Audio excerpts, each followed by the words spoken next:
Assalamu alaikum. This is not a message, as much as it's a testimony to the Sudanese people, their national community, and the Council of the militant coup in Sudan. I state the following as a Sudanese activist and a citizen. I do not belong to any party, as many of you might know. Not that it's something to be ashamed of, but it is the truth nevertheless. And having said that, I certainly don't belong to the Force of Freedom and Change, the FFC, nor the Sudanese Professional Association, the SBA. Before taking you back to Monday, 25th of October 2021, the day where the militant coup under the leadership of Al-Burhan and Hemeti was conducted against the Prime Minister, Mr. Hamdok, and his government, allow me to digress further and take you back to 1958, where it all started. 1958 was the year in which the first militant coup occurred in Sudan. In 1969 was the second militant coup, and in 1989 was the third one. So it's very obvious to say that what Al-Burhan and Hemeti have done was no different from the militant behavior throughout the history of modern Sudan. But what is not so obvious to state, and you have to pay very close attention to grasp, is that every time we had a transitional period in Sudan, the dictatorship that came afterwards lasted longer than its predecessor, and vice versa regarding transitional periods in Sudan. Each transitional period was shorter than the previous one. After 1964 revolution, the transitional period lasted about 5 years, whilst the dictatorship that took on power lasted about 16 years in office. In 1985, the transitional period lasted about 5 years, whilst the dictatorship that succeeded that transitional period lasted about 30 years.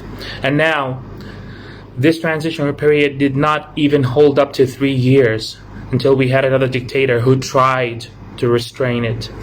As if every revolution in Sudan is meant to be rewarded with longer and much worse dictatorship. 65 years. 65 years since independence.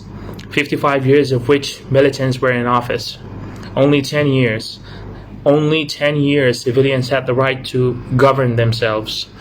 And even that right was given to them during transitional periods only. Exceptional times, they say.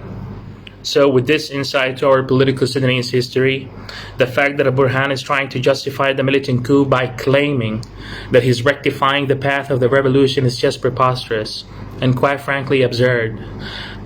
Now that you have an insight to our militant history, I think you can tell where his mindset derived from. I mean, in what world does a militant coup become the rectifying process of a revolution that occurred in the first place to stop such practices from ever happening again? It is needless to say that what Al-Burhan has done is nothing more than a stab in the back of both the Sudanese people and his partners in office. Is it not suspicious to conduct a militant coup when it's only a matter of 1 month or less from handing over the Sovereignty Council head position to the civilians? The truth is that Al-Burhan is nothing more than an extension for the Muslim Brotherhood or for the Muslim Brotherhood regime, especially that two of the Muslim Brotherhood leaders tweeted 12 hours prior to the coup, and I quote, "Tomorrow is a bright new day. We will name our new government. Get ready." As an activist and a very close observer to the political view in Sudan, I do admit that the FFC performance was not at its best. There was political share of power among the FFC parties. However, there have been many right doings, such as harnessing the inflation rates, imposing peace all over Sudan, re-engaging with their national community after long and dark ages of sequesterness due to the past regime of Muslim Brotherhood, let alone encouraging the freedom of speech and much more.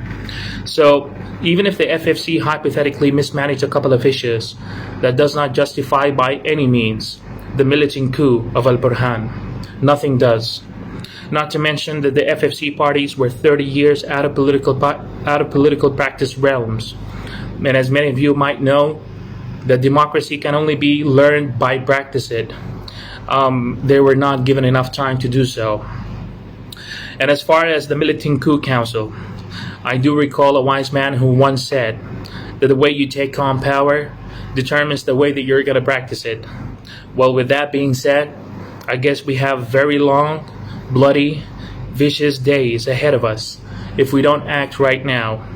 That's why I urge the Sudanese people of every color, age, tribe, religion, or gender to get back to the streets, for the dictator will give no advantage to any of us based on the categories mentioned.